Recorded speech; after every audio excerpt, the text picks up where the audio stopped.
دوسرے انسان کے دماغ کو پڑھنے کا طریقہ۔ امام علی علیہ السلام اللہ کے بندوں کو انسانی دماغ کی طاقت کے بارے میں بتا رہے تھے۔ اتنے میں ایک شخص پوچھنے لگا، یا علی، انسان کسی دوسرے انسان کے بولے بغیر اس کے دماغ کی بات سن سکتا ہے؟ بس یہ کہنا تھا۔ تو امام علی علیہ السلام نے فرمایا، یاد رکھنا، انسان کے پاس صرف یہ 5 حواس نہیں جس سے وہ دیکھتا، سنتا، چکھتا، بلکہ اللہ نے ان حواس سے مبرہ بھی حواس کو خلق کیا۔ وہ کہنے لگا، یا علی، وہ حواس کون سا ہے اور کیسے ہو سکتا ہے کہ دوسرے انسان کی بات بغیر کہے دوسرا انسان سن لے؟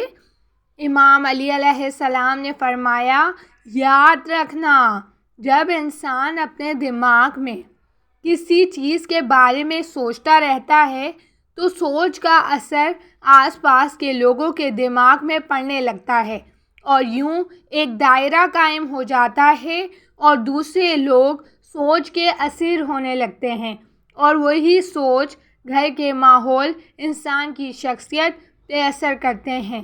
اللہ کے رسول سے سنا کہ کبھی بھی برا نہ سوچو، کیونکہ انسان کی بری سوچ صرف انسان کی شخصیت میں نہیں بلکہ انسان کے گھر اور انسان کے آس پاس کے لوگوں کے دماغ پہ برا اثر ڈالتی ہے، خصوصاً ان بچوں کے دماغ پہ جو بچے بالغ نہیں۔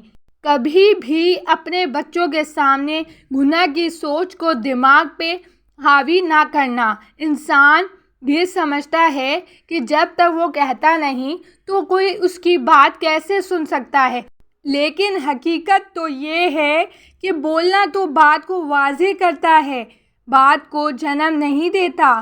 اللہ نے انسان کے دماغ میں ایسی طاقت عطا کی ہے جو کسی کے دماغ کے چلتے ہوئے خیالات کو معلوم کر سکتی ہے۔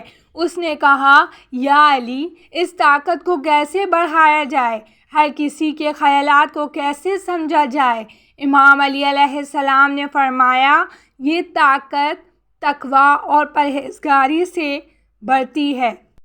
یاد رکھنا، اپنے نفس کو پاک رکھو اور جتنا ہو سکے حاضر دماغ رہ کر لوگوں کے احساسات اور جذبات پر غور و فکر کرو۔ اللہ کی مخلوق کے درد کو اپنا درد سمجھو اور جب بھی کسی انسان کو دیکھو تو یا علیمو یا کلیمو پڑھ کر پھر دیکھو۔ جب یہ اوصاف تمہارے وجود میں پائے جائیں گے تو تمہارے دماغ کی طاقت، جس سے تم دوسروں کے دماغ کے خیالات جان سکتے ہو، تم میں بڑھتی جائے گی۔ یوں تم بغیر سنے لوگوں کی باتوں کو معلوم کر سکو گے۔